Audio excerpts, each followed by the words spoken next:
Vâng, xin thưa các bạn, Thanh Long Vlog xin tiếp tập 10, chương 10, Sấm Trạng Trình, Nguyễn Bỉnh Khiêm. Cô Trúc Lâm Nương không cho biết, trái lại cô làm chúng ta thắc mắc với những câu đố hỏi như sau. Đố ai biết Bảo Giang Môn là nơi thánh địa thiên tôn định phần, lâu lâu ngọc chiếu cảnh trần là nơi tiên Phật thánh thần xuất thân, xuất kim thân hóa kim thân, ly nơi đông thổ xoay vần Tây Phương. Nghĩa là dân tộc Việt Nam theo thời cơ thiên định có rất nhiều linh hồn thiên minh, tài trí đức hạnh của các giống dân phụ thứ năm chuyển kiếp làm con người. Vì Nam Phần Việt Nam là nơi địa huyệt hợp với sự tiến hóa của các linh hồn ấy, dù rằng các linh hồn khắp nơi hội hiệp ở tại Nam Phần Việt Nam, nhưng chẳng qua là do luật trời biến động, khiến hồn tứ ân xuyên tạc nguồn ân thánh triết lâm phạm sẽ thâu các linh hồn ấy. Dù rằng các linh hồn khắp nơi hội hiệp ở tại Nam Phần Việt Nam, nhưng chẳng qua là do luật trời biến động, khiến luồng tứ ân xuyên tạc nguồn âm thánh triết lâm phàm sẽ thâu các linh hồn ấy vào phần đệ tử, cùng nhau tạo lập đài gương an lạc, đem hạnh phúc cho nhân sanh. Vì dân tộc Việt Nam quan hệ vô cùng đến sự tiến hóa của địa cầu này, cho nên nguồn ân thánh hiện nay chứng quả Phật La Hán phải tùng theo thiên cơ mà chuyển kiếp vào dân tộc Việt Nam, lập đời mới văn minh tuyệt điểm vật chất và tinh thần phối hợp, rồi Ngài sẽ đắc quả Bồ Tát vào cõi trời cực lạc Tây Phương. Tuy biết rằng nguồn ân xuất hiện và tạo dựng hạnh phúc ở Việt Nam, nhưng Ngài còn giúp đỡ cho các thế giới. Ngài sở dĩ giáng sinh vào Việt Nam vì nơi đây hợp với thiên cơ, địa hậu, hoàn cảnh, nhân tâm, nhưng nguồn âm vẫn hạnh phúc chung cho nhân loại, giúp chúng sanh thoát khỏi vòng lao khổ. Hạnh phúc thay dân Việt Nam, hãy sửa soạn tâm hồn trong sạch, lạy mừng nguồn ân cứu thế muôn đời mới có một.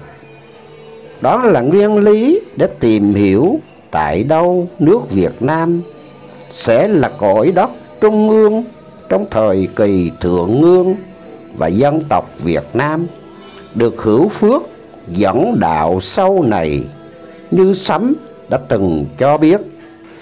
Chúng ta hãy biết qua đâu là huyệt Kim Thánh, đâu là huyệt Bích Ngọc, đâu là Bảo Sơn, đâu là Bảo Giang. Thế thì bức màn huyền vi hé mở cho chúng ta khi đọc Sấm Trạng Trình. Bắc hữu Kim Thành Tráng, Nam hữu Ngọc Bích Thành, hay là Bảo Giang Thiên Tử Xuất, Bắc Chiến Tự Nhiên Thành, hoặc là Bảo Sơn Thiên Tử Xuất, Bắc Chiến Tự Nhiên Thành. Theo hai tác giả đại diện nói trên, chúng ta đã hiểu quan điểm siêu nhiên huyền bí về Sấm Trạng Trình như thế nào. Đến đây kết thúc phần bàn bản Sấm Bạch Văn thứ nhất. Phần thứ nhì, Sấm Trạng Trình, bản thứ hai. Sấm Bạch Vân để lại cho vài ba bản khác nhau, nhưng bản này có phần giống nhau và cũng có phần sai khác.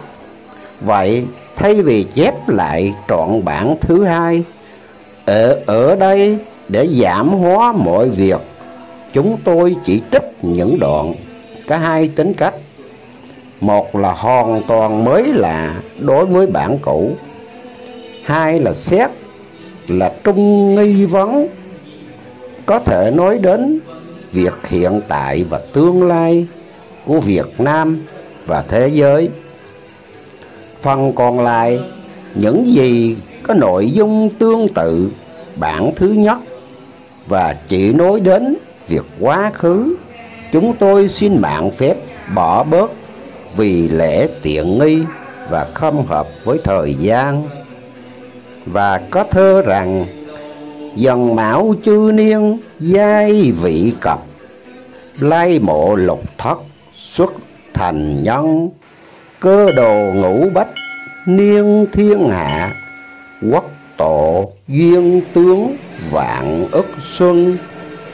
Bản dịch: 2 năm dần mão đều chưa kịp, đến chiều 6-7 có thánh nhân, 500 năm vận nền vương nghiệp, ngôi nước dài lâu ức vạn xuân. 4 câu này tưởng ý nghĩa tổng quát cũng đã quá rõ ràng.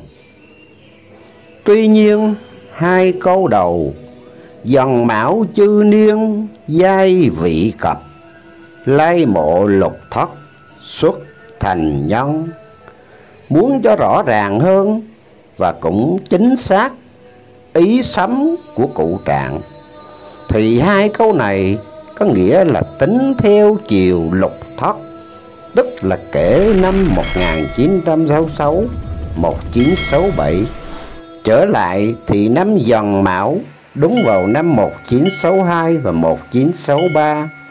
2 năm này tuy tính tình thế giới rất loạn ly, dưới lộn trên đảo, nhưng đều chưa kịp, mà phải đến năm Bính Ngọ và năm Đinh Mùi 1966 và 1967 thánh nhân mới đúng ngày giờ xuất hiện. Không khác lời tiên tri của cụ Trạng, ông sư vải bán khôi có bài sấm còn quả quyết chuyện xảy ra trên thế giới cũng như ở Việt Nam. Ông viết: mèo kêu nghe tiếng ai bi, quân thần phụ tử siết chi ưu phiền, rồng bay sao xiếng nào yên, rắn bò giáp giới đảo điên dương trần. Chừng nào có ngựa có lân, có quy có phụng, có quân có thần, năm mẹo tháng mẹo chưa buồn, năm mẹo tháng hợi lỵ tuôn dầm về. Vậy mà chưa thấy ủ ê, trung ương rồng lộn ê chề thay phơi, mèo kêu riết tới ai bi, tới gà về ổ dân thì bình yên. Lời tiên tri toàn phần của bài sấm này, ý nghĩa sự kiện xảy ra sẽ rất rõ ràng, như ngay vào câu đầu: mèo kêu nghe tiếng ai bi. Ta có thể cảm thấy năm mẹo nghe có tiếng khóc cho kẻ thác oan. Theo nghĩa rộng hơn là cả một chế độ nào đó sẽ có những kẻ thác oan uổng. Vì có câu tiếp: quân thần phụ tử siết tri ưu phiền, nghĩa là dưới lộn trên đảo, vua tôi cha con đều căm hận bất mãn lẫn nhau. Như thế thì phải có một cuộc giải quyết ở thời đó, để rồi đến cuối năm Thìn qua năm Tỵ, cuộc chiến tranh còn ác liệt hơn. Luôn toàn thể trên thế giới cho đến nay.